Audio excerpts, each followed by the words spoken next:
बच्चों, आज इस वीडियो में हम पढ़ेंगे हिंदी व्याकरण पुस्तक से पाठ 7 सर्वनाम। सर्वनाम मतलब सबका नाम, ऐसा नाम जो सब अपने लिए इस्तेमाल कर सकते हैं। संज्ञा शब्दों को बार बार प्रयोग नहीं करने के लिए कभी कभी कुछ अन्य शब्दों का प्रयोग किया जाता है। संज्ञा मतलब नाम, एक ही नाम को बार बार प्रयोग में ना लाकर उसकी जगह हम दूसरे शब्द सर्वनाम का प्रयोग करते हैं। इससे वाक्य सुंदर हो जाता है और छोटा भी बन जाता है।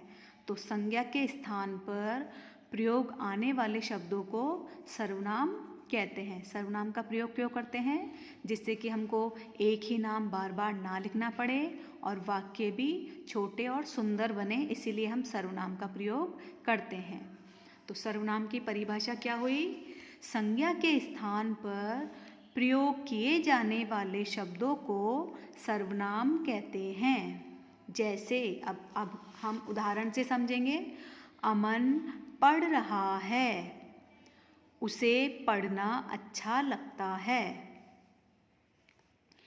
तो पहले वाक्य में मैंने बोला अमन पढ़ रहा है और उसके बाद में फिर से मैं बोलती अमन को पढ़ना अच्छा लगता है, तो वाक्य लंबा भी हो जाता और उसी का नाम दोबारा आ जाता। उसकी जगह हमने क्या किया?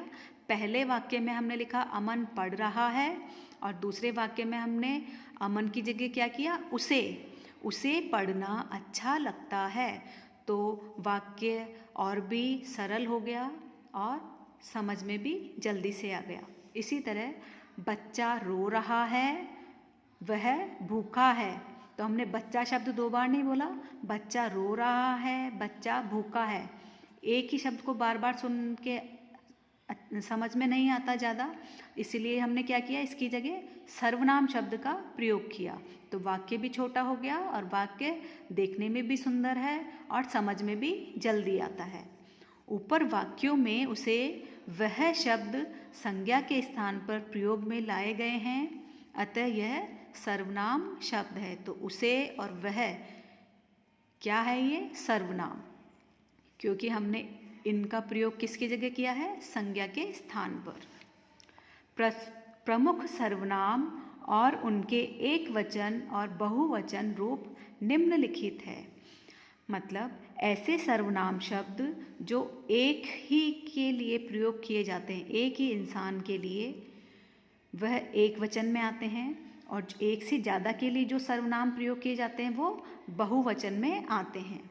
जैसे मैं, हम खुद के लिए क्या बोलते हैं? मैं, मैंने, मुझे।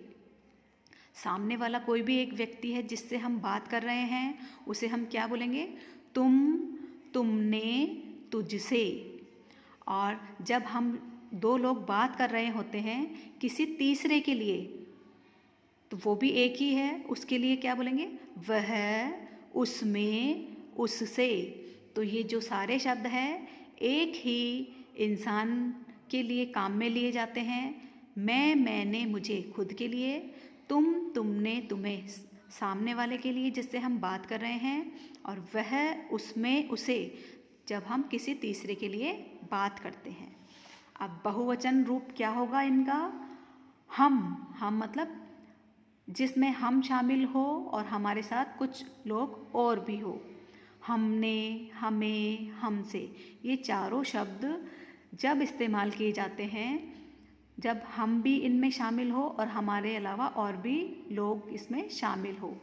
आप या आपने, ये भी बहुवचन में काम में आते हैं, और सामने वाला जिससे हम बात कर रहे हैं और उसके अलावा और भी जो लोग होते हैं उनके लिए ये प्रयोग में लिए जाते हैं।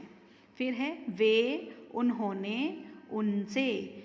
जब ये भी बहुवचन के रूप में काम आते हैं जब 2 लोग आपस में किसी तीसरे एक से ज़्यादा व्यक्तियों के लिए बात कर रहे होते हैं। तो बच्चों, इस पाठ से हमने क्या सीखा?